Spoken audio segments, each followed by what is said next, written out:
શહેર અને રાજ્યને હચમચાવી નાખનાર હરણી તળાવ દુર્ઘટનાને લઈને વિશ્વામિત્રી બચાવ સમિતિ દ્વારા જિલ્લા આરએસસીને આવેદનપત્ર આપી રજૂઆત કરવામાં આવી। હરણી તળાવની બનેલ ઘટનાને લઈ ગુજરાતના મુખ્યમંત્રી અને ગુજરાત રાજ્યના ગૃહમંત્રી હર્ષ સંઘવી વડોદરા ખાતે દોડી આવ્યા હતા।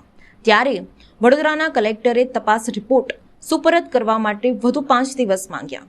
બની શકે કે જિલ્લા સ્તરે કલેક્ટર વ્યસ્ત હોય, પણ રાજ્યના ગૃહમંત્રી જ્યારે સ્પષ્ટ શબ્દોમાં આદેશ આપતા હોય ત્યારે તેની ગંભીરતા કેટલીય કલેક્ટરને કદાચ સમજાવવાની જરૂરિયાત વર્તાતી નથી। બેદરકારીની વધુ એક હદ પણ અમે તમને જણાવીએ છીએ કે જેમાં પ્રવાસ માટે જિલ્લા શિક્ષણાધિકારી કચેરીની મંજૂરી ન લીધાની કબૂલાત કરનાર શાળાઓનો પણ વડોદરાના જ ડીઈઓ આડકતરો બચાવ કરે છે અને સત્તા હોવા છતાં એ ફોડ નથી પાડતા કે ન્યૂ સનરાઈઝ સ્કૂલ સામે અમે કેવી કાર્યવાહી કરીશું। તમામ સ્તરથી તપાસ તબક્કે નાના ઠાકપીછોડા સરવાળે એટલા મોટા થઈ ગયા કે જેમાં 12 બાળકો અને 2 શિક્ષકો સાથે 14 જિંદગીઓ ડૂબી ગઈ। ગુનાહિત બેદરકારીને કારણે જે થવાનું હતું તે હવે સુધારી શકાય તેમ નથી।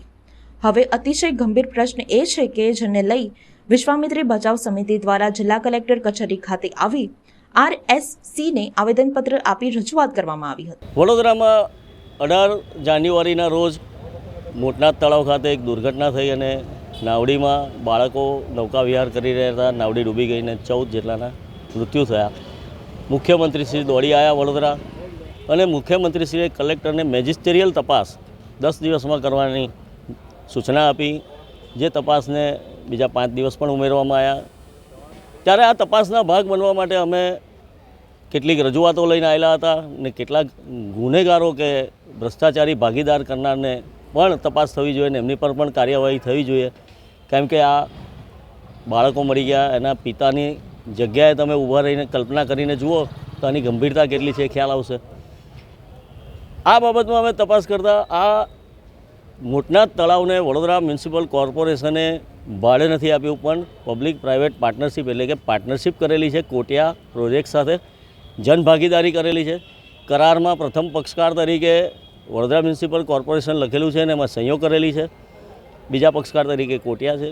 તો પ્રથમ પક્ષકાર તરીકે કોર્પોરેશન પૂરેપૂરું જવાબદાર છે અને કોર્પોરેશનનું આ ટેન્ડર બન્યું ત્યારથી આજ સુધીમાં જોઈએ તો માત્ર 25,000 રૂપિયા મહિને આ તળાવની ભાગીદારી કરેલી છે।